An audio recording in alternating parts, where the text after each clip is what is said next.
More speculation has been raised on the reasons for NATO's intervention in Libya. And as RT's Laura Emmett reports, the organisation may have been trying to prevent Gaddafi from burying the American buck.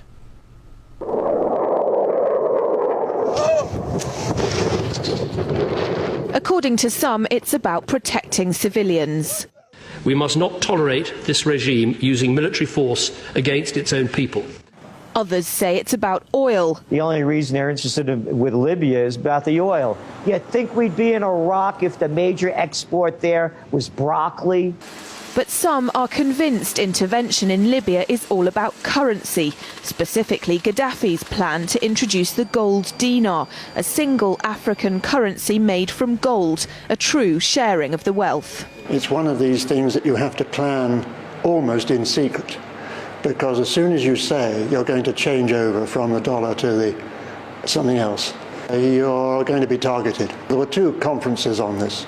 One in '96 and another one in the year 2000, called the World Mataba Conference, organised by Gaddafi. And everybody was interested, and I think most countries in Africa were keen. Gaddafi didn't give up. In the months leading up to the military intervention, he called on African and Muslim nations to join together to create this new currency that would rival the dollar and euro. They would sell oil and other resources around the world only for gold dinars. It's an idea that would shift the economic balance of the world. Countries' wealth would depend on how much gold they have, not how many dollars they trade. And Libya has 144 tons of gold.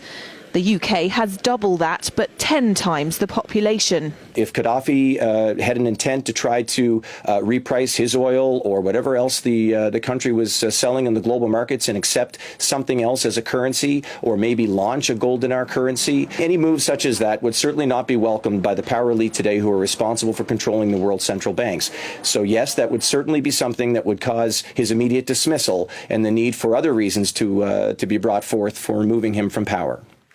It's happened before. In 2000, Saddam Hussein announced Iraqi oil would be traded in euros, not dollars. Sanctions and an invasion followed. Some say because the Americans were desperate to prevent OPEC from transferring oil trading in all its member countries to the euro. The UK's gold is kept here in a secure vault somewhere in the depths of the Bank of England. As in most developed countries, there's not enough to go around. But that's not the case in places like Libya and many of the Gulf states. A gold dinar would have given oil-rich African and Middle Eastern countries the power to turn around to their energy-hungry customers and say, sorry, the price has gone up and we want gold. Some say the US and its NATO allies literally couldn't afford to let that happen. Laura Emmett, RT, London.